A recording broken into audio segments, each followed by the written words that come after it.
Okay, now monolayer culture. Monolayer culture means what? Monolayer culture means the culture which is given the opportunity, the cell will attach to substrate, and that normally the cells will be propagated in this mode, guys. So remember, this is a little bit hard language because it is taken from some reference books, okay, the Freshney books. So monolayer culture in short term, I'll explain you. So guys, our animal cell, like first of all I'll rub this one, okay. So animal cells, okay, has its own receptors or some sort of protein material, peripheral proteins embedded in the membrane, right? And these membrane proteins or receptors sometimes, okay, they use for signaling also, but apart from signaling they are also useful for attachment with the other cell. This is a nucleus, this is a nucleus, right?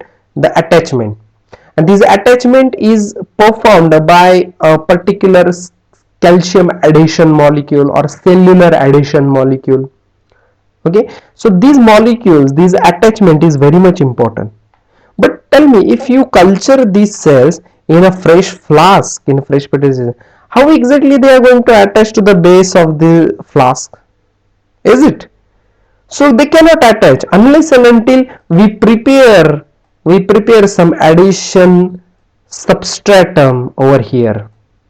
We prepare or we coat the surface with particular adhesion molecule. So the cells which is coming or which we are culturing, they are ultimately are going to attach over here, is it? And so they form a monolayer, or so they adhere to the surface.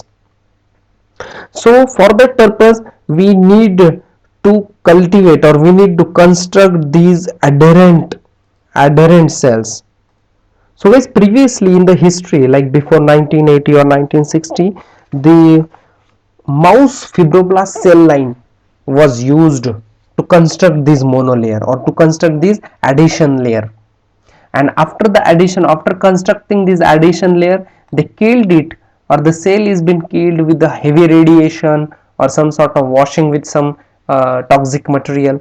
So the cell substratum remains as it is on the cell surface. After dried up, the cell adhesion molecule remains, right? And after that we add our cells so that our cell will produce monolayer. So continuous layer of these cells is called it as monolayer, okay. Now next term is anchorage dependence.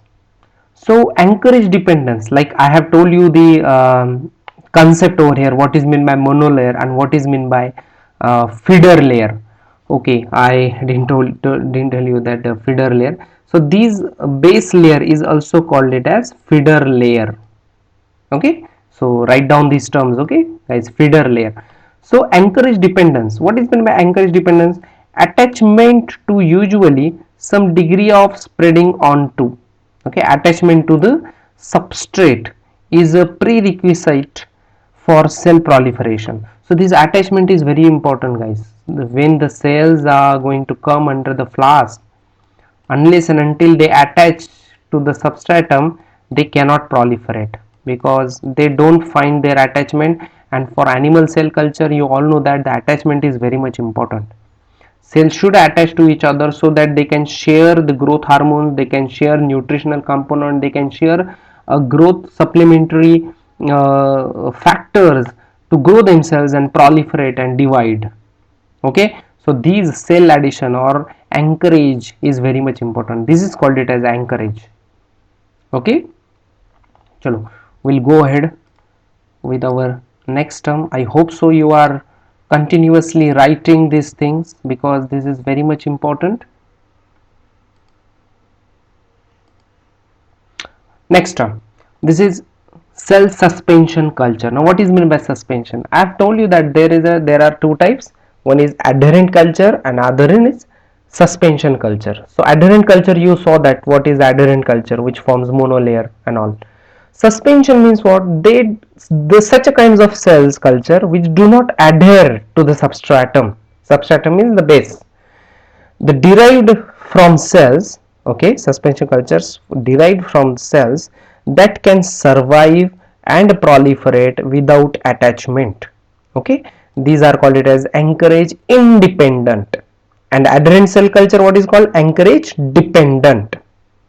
So this ability is restricted to hematopoietic cells, transformed cell lines, and cells from malignant tumors. So guys, they have the slide is telling us that three examples also, like hematopoietic stem cells, like blood cells. They are not attached, right? The white blood cells, red blood cells, monocytes, basophils, they are swimming in the blood. They are completely non-attached. Okay, so these cells should be cultured in a suspension culture only. Okay, then again next one is transformed cell lines. Some cells, some finite cell lines get transformed, okay, and become infinite or cancerous cells, and these cells remains as it is in the culture for various purposes, for the application. Like one application we saw that for production of cell secretory components like proteins, interferons, interleukins, factor 8, factor 12. So these transformed cell lines are useful for that, and for that purpose we need to cultivate them in a suspension culture. Okay, next is cell from malignant tumors. That is again another way. So suspension culture, I hope you understood this term. Next term is histotypic culture. Histotypic culture, the consistently that tells us that the high density tissue like culture of one cell type. Suppose you are going to prepare a skin, okay, these cells, these group of cells I have picked up from a dermal cells or skin with the help of autopsy or some immunosurgical methods, and I am going to implant them, or I am going to cultivate more these type of cells in the culture.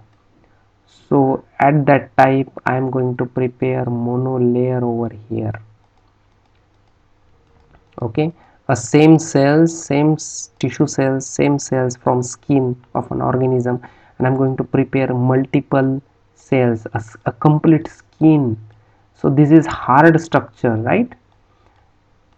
And for the surgery I can use these tissue, I can use these whole cells for surgical methodology, where I am going to do a surgery like plastic surgery or any kind of other surgery.